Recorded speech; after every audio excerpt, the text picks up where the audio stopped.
Greetings and salutations, everybody, and Happy New Year!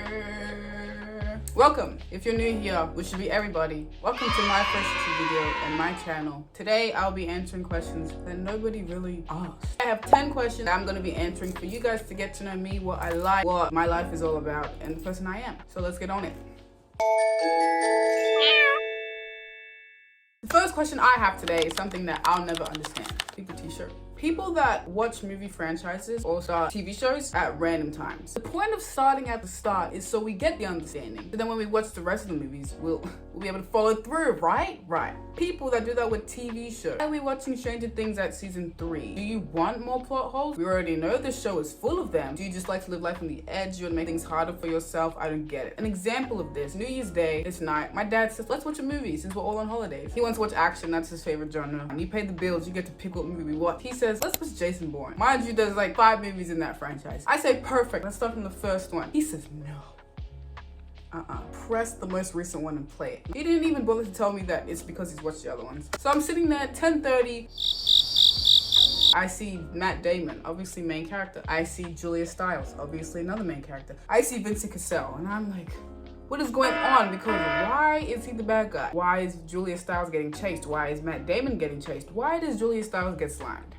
In the middle of, what is it, Brazil? I didn't even know where they are. And I'm like, whoa. So I decided it's not working out. So I hit the hay and I wake up and my dad finished the movie. Monday, maybe I'll watch it, but that's definitely not today or anytime soon because there's a lot of other movies that I want to watch and will end up watching. The second question I have today is, what is a food I think is overrated? I'm gonna say dumpling. I think it's the one dumpling that I had in 2024 that ruined it for me, but it could just be, I just don't like the consistency of it. The dumpling that I had 2 years ago was cold and the filling made me want to puke like instantly. I generally couldn't stomach it. Hashtag Stop Asian Hate, by the way. I'm not hating on this Asian delicacy, but I'm more hating on the fact it wasn't given a good dumpling. I probably won't ever try another dumpling unless like someone shouts me one or it gets shoved down my throat or I'm held at gunpoint. We really don't know.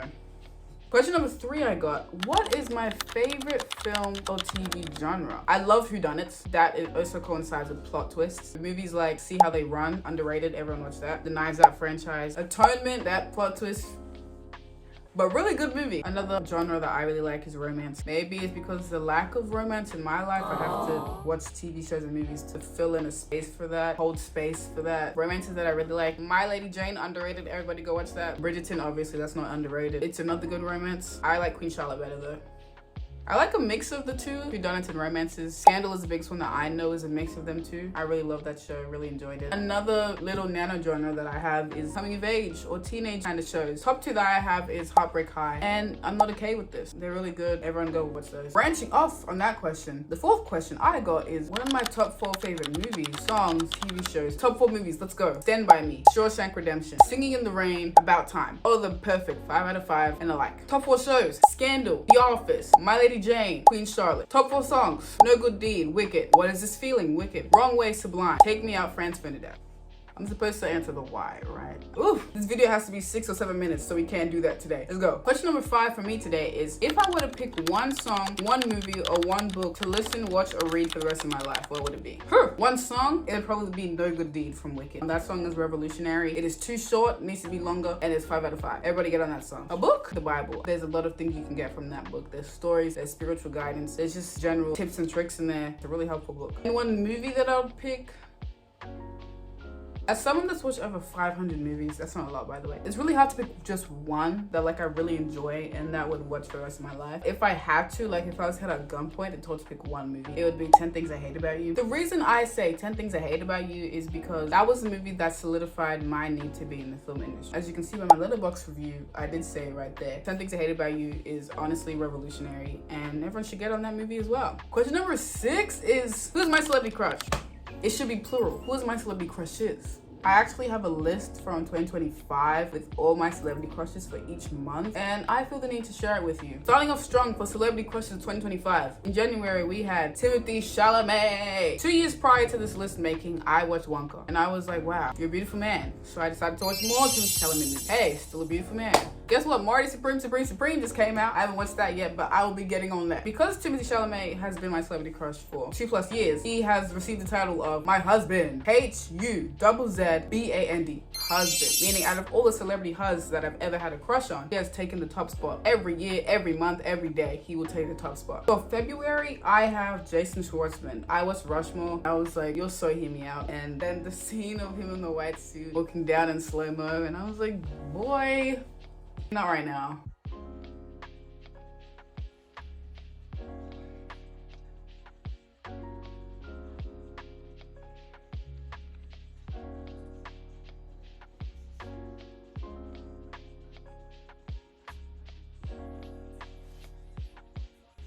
And then obviously that trailed into March. So yes, Jason Schwartzman has February and March. In April, I got into the Beatles a lot. So Paul McCartney, have you seen this guy's eyes? Like, oh my God. He took top spot in April. He also has top spot in May. But also in May, really niche, we had Ghetto Mr. Beast. Do y'all remember Ghetto Mr. Beast? Oh my gosh. Guys, hear me freaking out. Thank you to whoever made that Ghetto Mr. Beast edit. You did wonders for me. So it's halfway through 2025 and taking the top spot in June is James McAvoy. I watched Atonement and I was, woo!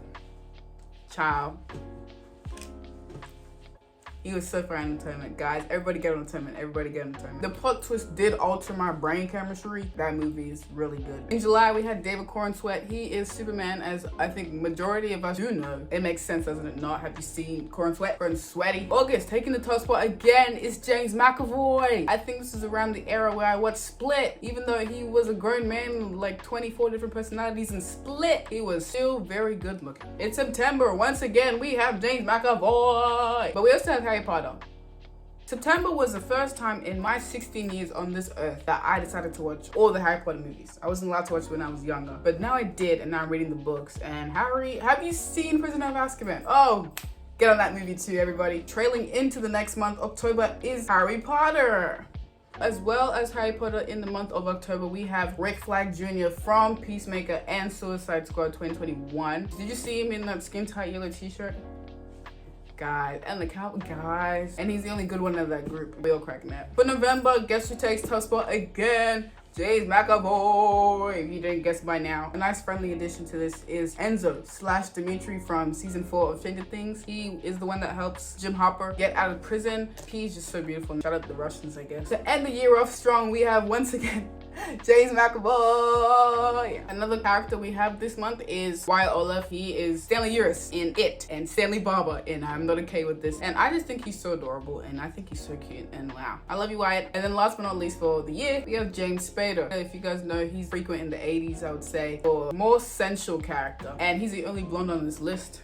Yeah, he definitely is. And even though 2026 is only 13 days in, I already do have my celebrity crush for this month. Guess what it is? You wouldn't guess. Teenager Skylar Gisondo. I watched Vacation just because I wanted to see Ed Helms. Guess who arrives? Teenage Skylar Gisondo, and he's so freaking cute in Vacation. I took so many screenshots when I watched that movie. I love you, Skylar Gisondo. Looking at this list from 2025, I would say my main demographic is white, dark hair, that's either brunette or black, yearning bottom eyes. Like what? The seventh question I have today is, what is your dream job if money wasn't important? If money wasn't important, I would be the world's best actor / director. Greta Gerwig, maybe. She did Frances Ha and then she did Lady Bird and Barbie. So maybe like Greta Gerwig, where I act, but I also direct, and I'm just the GOAT. If I couldn't be an actor director, I would be a celebrity interviewer like Brittany Broski. Like, she's generally making these dudes crack up in the royal court. Even I'm cracking up. She has a range of celebs on that show and it's just so cool. And I would love to do that. That would be so fun. If I really couldn't pick any of those, I would be an earwax remover. Or was like audiologist, is that the name?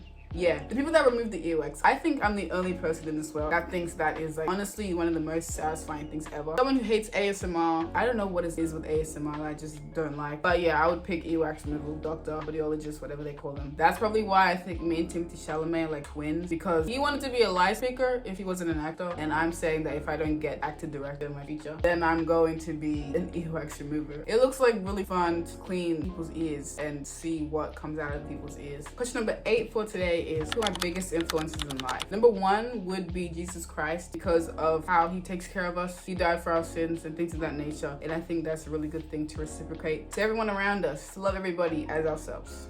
Another influence I have, Leah Survey Jeffries. I have a little anecdote. I'm sitting on my bed scrolling and I see Leah Survey on her Instagram. I'm so jealous of you. Like, what do you have that I don't have? And I realized, look at myself. She's out here doing acting. She's out here making big bank. I'm sitting in my bed doing scrolling. And then that's when I decided to get up I need to do something that will launch me to the top like this girl. So I decided, you know what, let's do this. Let's make good videos for people to watch. Let's start acting again. Let's just make life memorable. Because at the end of the day, life is very, very short and we need to do stuff that make us have fun. That's my story and my anecdote on why I really like Leah Survey, because she propelled me into knowing that you can do it. Even though you're small and you're a minority, you can do it. I really like Caleb McLaughlin because he's another black man who also happens to love God, who also happens to be a good actor. His fashion sense is great, like it's so good. Even though he happens to be like 8 years older than me, great dude, great actor, great everything, great looking guy as well.